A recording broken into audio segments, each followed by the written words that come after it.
Every single SEC fan thinks that their team is going 10-2, that they should be in the college football playoff. That is until reality hits. So I'll be the bad guy for you guys and tell you exactly how this conference is going to shake out in 2025. We are going to go from the bottom all the way up to the top and give you my SEC power rankings going into the season and the predictions on how they're going to finish. We are going to start with number 16. And trust me, some of y'all are going to be mad, but the truth hurts. Let's rip off the Band-Aid so you can have realistic expectations going into this season. At number 16, we got Mississippi State Bulldogs. They lost their quarterback, Michael Van Buren, to LSU after his freshman season where he flashed and showed a lot of promise. And that means that they're going to turn back to Blake Shapen at Q. And he started the season for Mississippi State last year before getting injured. Now, he might not seem like a great option as an SEC quarterback, but over his last 12 full games, he's 64% as a passer with 3,000 yards, 21 touchdowns, and only 4 interceptions. And he did a little bit on the ground with 6 rushing touchdowns. Now, their head coach, Jeff Lebby, he's got himself a solid starter if he can stay healthy.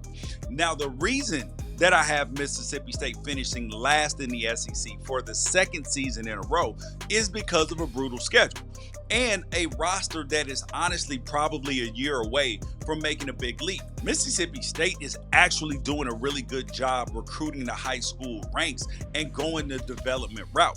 And if their administration, their athletic department, if they can show a little bit of patience, then this Jeff Lebby hire could really pay off. Now, I just don't think that that payoff is going to happen in 2025. Now, the good news is they're not going winless in the SEC because they'll be better than last year's team. I just don't think that they'll be better than anybody else in the standings. Y'all do need to be on the lookout for North Carolina State transfer Red Hibbler, who looked like he was on his way to becoming an elite quarterback disruptor before falling out of favor last year and hitting the transfer portal. Number 15, the Kentucky Wildcats. Kentucky wasted one of the best defenses in the country last year with no offense. Now, I know neither team qualified for a bowl game, but it would have been wild to see a postseason matchup between Kentucky and Houston. What would the over-under have been? It would have been like an Iowa game, like 21 or something. Now, their head coach, Mark Stoops, he has a $9 million base salary, which means that he averaged about $900,000 for every Brock Vandagriff touchdown in 2024. Now, this year, the likely starter is going to be college football journeyman Zach Calzada, who's going to turn 25 years old during the regular season. But Calzada is probably the only QB in history to go from SEC starter to FCS starter, back to the SEC, and maybe, just maybe, his time at Incarnate Word last year has him ready to jumpstart a Kentucky offense that is going to be 90% transfer portal players. Now, I still like this defense, though. And the addition of Myquise Humphreys-Grace is one of the more underrated portal additions to any defensive line in the country. We're up to number 14, the Missouri Tigers. Now, I've gotten a lot of pushback for some of the risks that I've taken with my predictions this offseason, like picking UNLV and Illinois to be in the college football playoff. But I actually think one of my riskiest predictions isn't an unlikely team being good. It's my pick of Missouri to have a down year after going 21-5 over the last 2 seasons, especially since the Tigers have had the privilege of avoiding Georgia, Texas, and LSU in 2025, as well as hosting Alabama and South Carolina at home. But I am seriously worried about Missouri's quarterback situation. The quarterback battle is between Bo Perbula and Sam Horn. Now, Perbula was Drew Aller's backup at Penn State and basically was just the running quarterback. And then you had Sam Horn, who was a 2-sport star who you might remember from his time as Travis Hunter's high school quarterback. But he's coming off Tommy John surgery. But we do have to assume that if their head coach Eli Drinkowitz had confidence in Horn, then Perbula wouldn't have been on the offseason shopping list in the transfer portal. Like Kentucky, Missouri has a defense that most teams in college football would trade in for in a heartbeat. Now, Tristan Newsome and Zion Young, they get after it. And this secondary added Washington State's Stephen Hall to an already talented group that features Dre Norwood and Toriano Pride. Now, I'm just not sure if this offense is going to be moving the ball at the rate that keeps the defense off the field. Now, you know I love my tight ends, though. And I'm telling you right now that if Missouri if they get decent quarterback play, Brett Norfleet is going to have a breakout season. So watch him. Number 13, the Vanderbilt Commodores. I love the amount of trash talk that their quarterback, Diego Pavia, has talked since the injunction was granted that allowed him and other JUCO players to have another year of eligibility. And I think he should keep talking the trash out there until, to quote NWA, Vandy's card gets pulled. Because last year, it was the first season in a decade that Vandy didn't end the season with a losing record, even though they went 3-5 in SEC play. How often are you going to be able to talk trash like this if you are Vanderbilt? So talk yo ish. Now, the Commodores do return all the same names that you know. Pavia, their star tight end, Eli Stowers, Cedric Alexander at running back, Junior Sherrill at wide receiver, but they also fully rebuilt their offensive line through the transfer portal. And they added Pavia's New Mexico State teammate, Trent Hudson, at wideout. So as long as the line holds up, this offense, it could be nice. Honestly, I'm not sure who their head coach Clark Lee's defense is going to stop this year that they didn't stop last year, because they faced Virginia Tech, South Carolina, Alabama, LSU, and Texas. And honestly, it'd be a shock to me if they didn't give up 30 points per game in them games. But the rest of the schedule, though, is full of winnable games. So this is a team that could easily repeat its last year's 3-5 record in the SEC and still find themselves bowl eligible. And with Pavia calling out Tennessee directly, how crazy would it be for the game at the end of the season to be for both bragging rights and for a bowl game? Number 12, the Auburn Tigers. When I look at Auburn's schedule, it's extremely front-loaded with tough games. And by week 6, Auburn is a minimum of 3-3. And they actually might have a shot at a 9-win season or a 10-win season if that does happen. But they have to win at least one game against Baylor, Texas A&M, Oklahoma, or Georgia. But if they don't beat any of those 4 teams, it is going to be impossible by the middle of the season to make the case that their head coach, Hugh Freeze, was an upgrade over the previous head coach, Brian Harsin, who went 9-12 in his run with the Tigers. Now, Auburn fans were so excited about Hugh Freeze because he was recruiting like he wanted to win the SEC. Back-to-back top 10 high school recruiting classes and a top-tier transfer class this offseason. He remade the quarterback room with the 2 best running quarterbacks on the market. You had Jackson Arnold, who came from Oklahoma, and you had Ashton Daniels, who came from Stanford. And they may have struck gold with one of the top defensive backs in the country when he landed Radon Strader out of Miami of Ohio. But it's the high school recruiting that is getting their fans mad at this point in time because they got a bunch of decommits. And yes, talent is destiny in college football. So this team should improve on its 2-6 record in the SEC from last season. But it's not like Freeze had a bad roster in 2024. It might not have been good, but it damn sure wasn't bottom of the SEC bad. And at some point, we have to assign responsibility for why and how the Tigers only averaged 12 points per game against a combination of Cal, Vanderbilt, and Arkansas. Speaking of Arkansas, that's our number 11 team in the SEC. Now, the Arkansas portal backs is what we're going to call them because their head coach, Sam Pittman and company, brought in nearly 20 offensive players to build around their quarterback, Taylor Green. And that makes this team a little difficult to assess, honestly, but it's also Taylor Green's second year in a Bobby Petrino offense. So it's fair to assume that he's going to improve on the 61% completions and 15 touchdowns from last season. And I do also love the addition of Omega Blake as a deep threat for this offense, so they should be improved.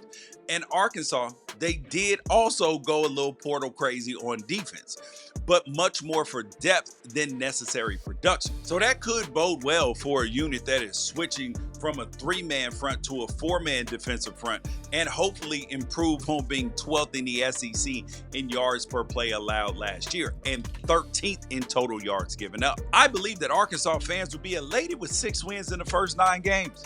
And looking at their schedule, I think that is possible. They just have to steal a win against one of the following schools: against Tennessee, Ole Miss, Notre Dame, or Texas A&M, and not lose any games that they should win against Memphis on the road or Auburn at home.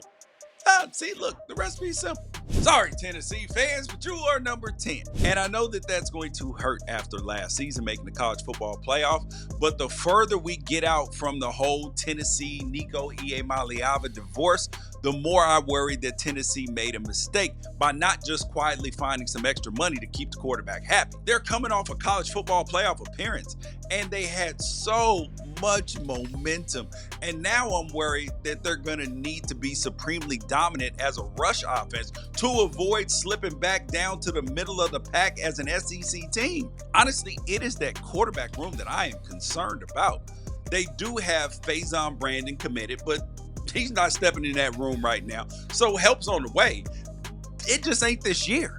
But he could step in 2026 with 9 of the current starters on this offense still in place if they don't hit the portal. 2026, could be a special year. But this is the 2025 preview.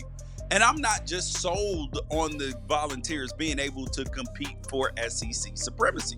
Just not. I do like this defense, though, because you're going to see guys like Jermod McCoy, Joshua Joseph, and Bryson Eason playing on Sundays. But that ain't going to be enough. Number 9, Ole Miss Rebels. Some Ole Miss fans are going to look at this as disrespect, but I think that this is going to be similar to 2022. Ole Miss won 8 games in 2022 and was ranked as high as 7th in the country. So I'm not saying that this year won't have some memorable, exciting moments. I just think there will be a little more of a reset from the past 2 seasons of challenging for a top spot in the SEC. Because not every dip is really a disappointment. Ole Miss had 3 double-digit wins in its last 4 years. And that's something that it had only done once in the previous 16 seasons. So that's nothing to shake your hand at.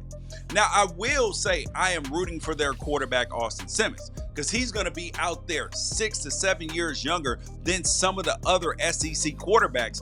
And having to face that same defense, it's going to be crazy to think about, but I believe the kid could be ready. Now, how about their head coach, Lane Kiffin?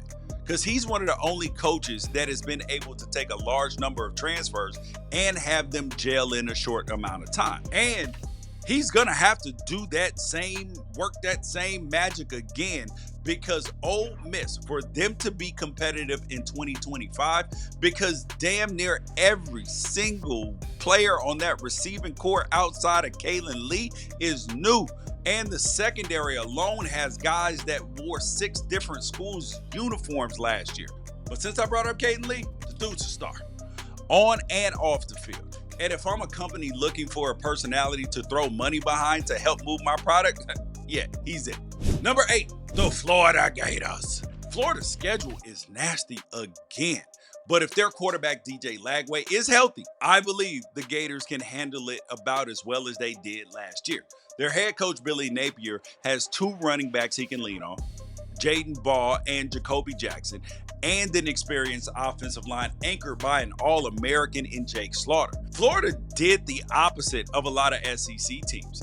They lost a couple guys in the portal, and they did add a player here and there, but the majority of who they'll be giving the snaps to on offense and defense, they were developed in Gainesville, and I love that strategy. The only reason why I don't have Florida higher on this list is that they might have the toughest schedule in the entire country. They play my personal top 3 in the SEC this year. Plus, they have to play Miami, and they also have to play Florida State instead of the customary SEC late season cupcake. One player that you need to watch out for is wide receiver Dallas Wilson. He wasn't a top 40 player in either On3 or 247 rankings, but they're already talking about him like he's going to be the next Ryan Williams or Jeremiah Smith. Number 7, Texas A&M Aggies. I feel like people don't talk enough about Texas A&M writing a 9-figure check to buy out their old coach in favor of bringing back his old coordinator. And the reason why people don't talk about how absurd that was is because early returns have made it seem like that was the right decision. But this is also Texas A&M. They have not had back-to-back winning seasons in conference play since the year 2000. They paid Jimbo Fisher all that money, and he had 2 opportunities to show consistency after a good SEC run, and his failures are what actually led to the Mike Elko era. I'm betting that the Aggies finally break through that ceiling and manage a 5-3 or better run in the SEC. But they're going to have to win a game or 2 on the road that they wouldn't typically win. Because this year they have Auburn, Florida, and South Carolina at home at Kyle Field. But they also have to go to LSU. And that's the one that really matters if this team is going to be more than just a second-tier SEC football school. I do believe that people have a decent level of confidence in their quarterback, Marcel Reed, to take another big step forward, especially with the Aggies adding KJ Concepcion at wide receiver from NC State. But the real question for this team is, how will they respond to Elko rolling up his sleeves and calling the defense himself? Because the pass defense left to be nice, a lot to be desired last year. And Elko handpicked transfers Jordan Shaw from Washington and Julian Humphrey from Georgia to get that defensive backfield patched up. Number 6, Oklahoma. Last year, 3 coaches with the hottest seats all year responded well. You had Sam Pittman over there at Arkansas, Dave Aranda at Baylor, and Billy Napier down there at Florida. This year, I think that could be Brent Venables, because Oklahoma's Vegas win total is set at 6.5 games for Oklahoma. And when you think about the Bob Stoops and Lincoln Riley run of averaging double-digit wins over a 22-year span, 6.5 don't feel right. Now, I was originally a Pac-12 guy because that's where I played. And I'd be lying if I was saying that I wasn't rooting for their quarterback, John Mateer, and their running back, Jaden Ott, to come into this conference and show everybody that the West Coast is the best coast when it comes to talent. And those 2 guys have as much pressure as anybody this year to reward their defense for how well they play.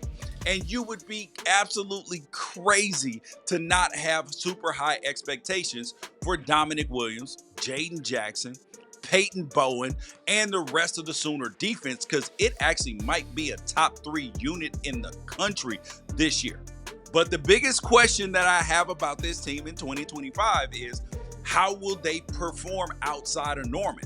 Because they have to play at South Carolina, at Tennessee, and at Alabama. With the way the SEC works, you lose 2 of those 3 games and you'll be out of contention for the conference championship. And the risk of not making the conference championship is you are some tiebreakers away from not making the college football playoff. At number 5, we got the Alabama Crimson Tide. One of the most common comments I get on my YouTube channel and TikTok and X is that I'm underrating Alabama. They have a group of starters that you could put up against anybody in the country. True. They have a relatively friendly schedule compared to some of these other teams, and they have a coach in Kalen DeBoer, who played for a national championship less than 2 years ago. Now, betting against Alabama this year is definitely a risk, but where I have questions involves 2 of the most important factors in competing for a national championship: quarterback play and overall depth. Now, Bama starts out with Florida State, Wisconsin, and Georgia. And if they don't start the season 4-0 with a cupcake squished in the middle, then the pressure to be perfect the rest of the way could cause problems for this roster and this staff. Now, I don't believe that it's fair for Alabama fans to say that they're being doubted or disrespected, but I do believe that it's been a long time since Alabama has had to earn respect, because those Crimson Tide uniforms did a lot of the work during the Saban years. But right now, nobody is afraid of that big bad elephant, because Alabama is going to have to go out and earn that respect. Now, clearly, They have one of the best wide receivers in college football in Ryan Williams. And we could consider him the best or one of the best players in the SEC as well. But who else can we expect to make a massive impact in 2025? Maybe Jam Miller. Because with Justice Haynes transferring to Michigan, Jam Miller is primed to get a massive workload at running back behind an offensive line featuring Parker Brazelford, Cam Dewberry, Caden Proctor, and company. Now, I know that Kalen DeBoer, their head coach, he can get a little pass happy at times. But if I'm coaching Alabama, I am running behind the left side of this offensive line 25 times a game. In fact, that actually might be the key to beating Georgia this year. Number 4, South Carolina Gamecocks. Woo, in front of Alabama? Yes, in front of Alabama.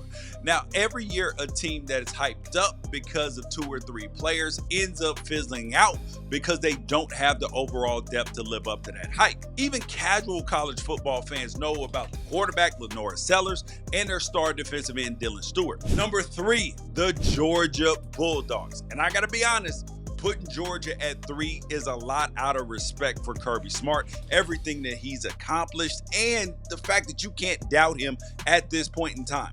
But if we look up and down this roster, it looks as solid as marble. But outside of their kicker, Peyton Woodring, can you pick out a single solitary player that you would put in the top 3 in their position in the SEC? Like stone cold for sure. Now, the running back, Nate Frazier, he does look like a future star, but the question is the future right now? They got 4 new starting offensive linemen, and they got Gunnar Stockton under center, and I know we saw him in the college football playoff, but we still got a lot of questions. Is this dude special? Now, on to the defense, because they are stacked to the brim with former 5-star talent from the high school level. But can we say that guys like Christian Miller, Jordan Hall, or even KJ Bolden are top 3 in the conference just on potential alone? No. And when I look at this roster, I see a group that Kirby Smart would deserve every postseason coaching award for getting back to the SEC championship game, and especially if he makes the college football playoff appearance again. Georgia's schedule is pretty interesting, and it looks like pretty favorably because they host 2 of their toughest opponents in Alabama and the Texas Longhorns, and they'll have a lot more talent than the teams that they play on the road. But just like Kirby Smart said last year when the Bulldogs almost lost to Kentucky, sometimes the environment is as dangerous as the opponent. And Georgia plays at Tennessee, at Florida, at Auburn. Now, those are 3 very tough environments where I expect Georgia to still be a 2-score favorite, but whether they come out with the win, that's a whole different story. One thing I don't know if we'll see from Georgia this year is games with 40 to 50 pass attempts. Now, that actually might end up being a good thing for them, though. Georgia can't have to rely on Gunnar Stockton having an air raid workload to win games. Now, as long as he just does his job and doesn't try to do too much and then limit some of those insane turnovers that were a staple of the Carson Beck experience, this actually might be an upgrade at quarterback for them. Number 2, LSU. I gotta be honest, I got talked into this. I talked to a lot of people, and they believe that LSU will finally take a big step forward defensively. And so I finally conceded. I looked at the roster, looked at the transfer portal. I don't love that they went all in on the transfer portal. In Brian Kelly's 4th year there, you should be able to rely on high school recruiting for the most part at that point in time. But we'll see if that strategy works. Now, I do have LSU because of that as one of my top SEC teams, as well as a college football playoff participant. And they're paying their defensive coordinator, Blake Baker, $2.5 million to get that defense to a point where it's not giving up 35 points a game to ranked opponents. So maybe they'll get their money's worth this year and have a real shot. But a bright spot, their quarterback, Garrett Nussmeier. Dude threw for 4,000 yards last year, and with Nick and Aaron Anderson at wide receiver, he might eclipse that, which would be crazy. And with Caden Durham at running back, this offense really is deadly in all facets. And honestly, it needs to be, because this is a no days off SEC schedule, and they will face defenses, really good defenses, or defenses we expect to be really really good, I should say, out of Florida, South Carolina, Texas A&M, Alabama, and Oklahoma. And that's on top of starting the year against my number one team, the Clemson Tigers. But again, the concern with this team isn't the offense, it's the defense. But they do get Harold Perkins back from injury. They got Weeks at linebacker as well, and a defensive line that added Patrick Payton and Jack Pyburn. And they're really out of excuses for Mr. Brian Kelly because the talent is there. So in year 4, I am picking Brian Kelly's Tigers to finally break through the ceiling and get into the stratosphere of great. Number 1, the Texas Longhorns. Now, I'm an Arch Manning believer. I also believe that we got to wait and see what levels of greatness or goodness that we got out of him. But he's not going to let the house burn down. Now, part of it, and my belief in Arch Manning, is that I've heard things from around the program, from players, from coaches, from people that have been at practice. And part of it, too, is Steve Sarkisian's history with quarterbacks. Now, I am a little worried about the amount of first-time starters on this offensive line, though, but they have recruited well. And we can't discount that running back room as well, or the wide receiver room, and the fact that Sark has had a top 30 scoring offense all 4 years that he's been the head coach in Austin. Gotta give Sark credit because Texas used the transfer portal as effectively as anybody because they added players that already duplicate the success that they had with the prior additions. Now, when I look at the additions of Stanford wide receiver Emmett Mosley, Cal tight end Jack Injuries, and the defensive tackle trio of Cole Brevard from Purdue, Travis Shaw from North Carolina, and Hero Canoe from Ohio State, I don't see a single miss out of that group. And those defensive tackles are going to make life even easier for their stud defensive ends in Colin Simmons and Anthony Hill, because both of them dudes combined for 17 sacks last year. Plus, the Texas secondary, they look good because they actually had one of the greatest seasons in college football history last year.